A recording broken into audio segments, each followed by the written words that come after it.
Hey, this is Anthony with Revzilla TV. We can watch, decide, and ride. Welcome to our detailed breakdown of the new Speed and Strength SS 1400 helmet, available at Revzilla.com.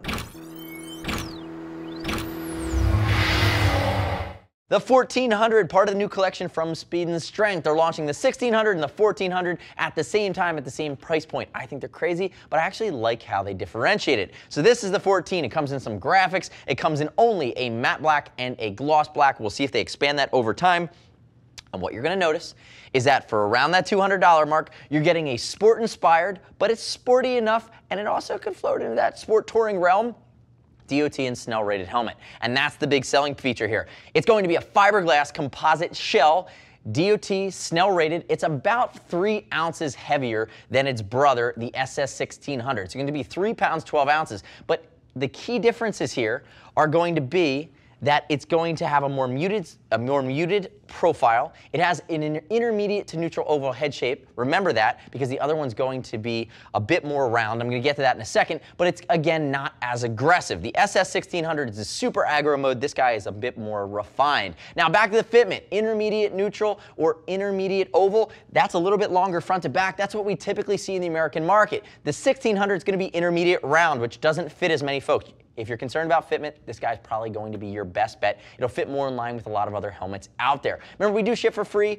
over $40, and I'd love it if you click right here, subscribe to us at Revzilla TV, leave me your comments, your questions, your feedback on our YouTube channel. Now, diving back in, you're not seeing the drop-down sun visor system on this bad boy because it's Snell, they left it out. Again, you can get that on the 1600. That is one of the differentiating factors. But I will say the venting scheme we like a lot better on this helmet. So outside of being a little more protective by carrying that Snell rating, outside of giving you that premium fiberglass shell, you also have these chimney vents, 2 of them on the front here, that are going to flow more air through this channel, more air through the helmet, and the EPS has some grooves in it. It's going to perform a little bit better than its 1600, which is its counterpart. So again, there's a bit of that back and forth there, but that's one of the things that we really like. We like the price point, we like the protective profile, first time Snell from Speed and Strength, and we like the airflow through the helmet. I'm also going to call out that the interior is cool core on this helmet. The 1400, it's going to be a little bit more plush. It's actually one of the most plush interiors we've seen from Speed and Strength, which is a nice touch, tying it all together in their line, again, around the $200 mark. Now, if we look at some of the other features here on the outside,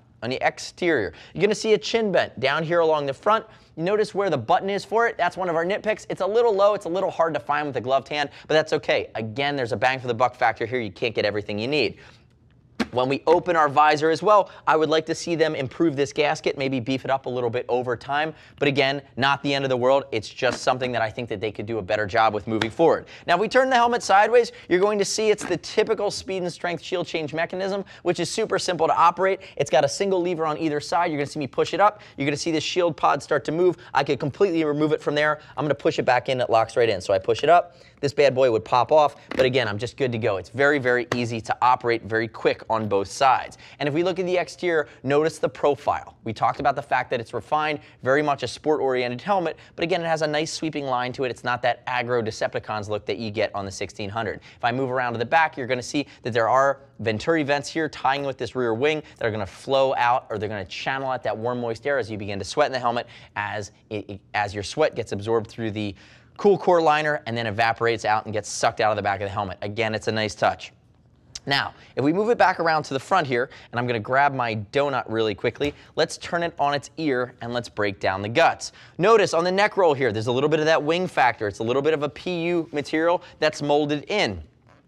You can snip this if you like, if you want to add on a clamp-mounted third-party Bluetooth communication system. It's not going to get in the way. It's not super hard molded, so I do like that. And then we move in. You're going to see double D-ring construction. And the thing that I'm going to show you that's going to really open your eyes right now is when I start to pull out this interior liner, you're going to see how plush it is. And that's the big upgrade. That's another one of the upgrades where this guy really stands out compared to the 1600 or the other Speed and Strength helmets. It has a really nice feel, a really plush interior. I'm going to remove both sides here. Notice there's a contour.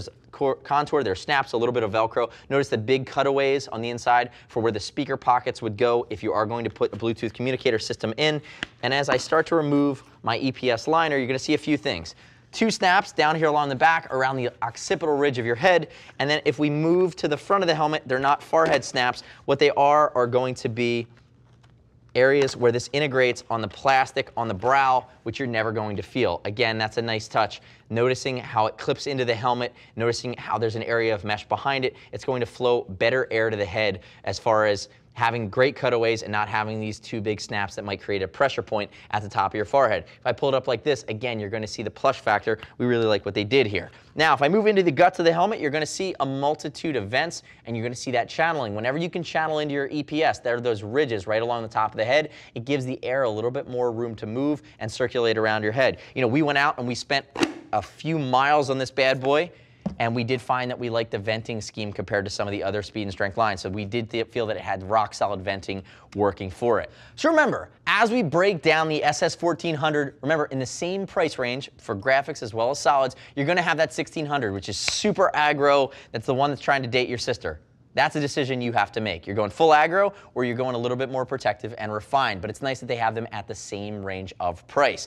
As always, next step in your journey is to click right here, read other rider reviews, the SS1400 at RevZilla.com. Remember, check out the graphics as well as the solids. As always, we'll ship for free over 39 bucks. And if you want, you can call and talk to a Gear Geek. See us at RevZilla.com or 877-792-9455. Utilize our knowledge. We're happy to answer your questions. Thanks for watching our detailed breakdown of the new Speed and Strength SS1400. Remember, subscribe to us on YouTube. I'm Anthony. We'll see you next time.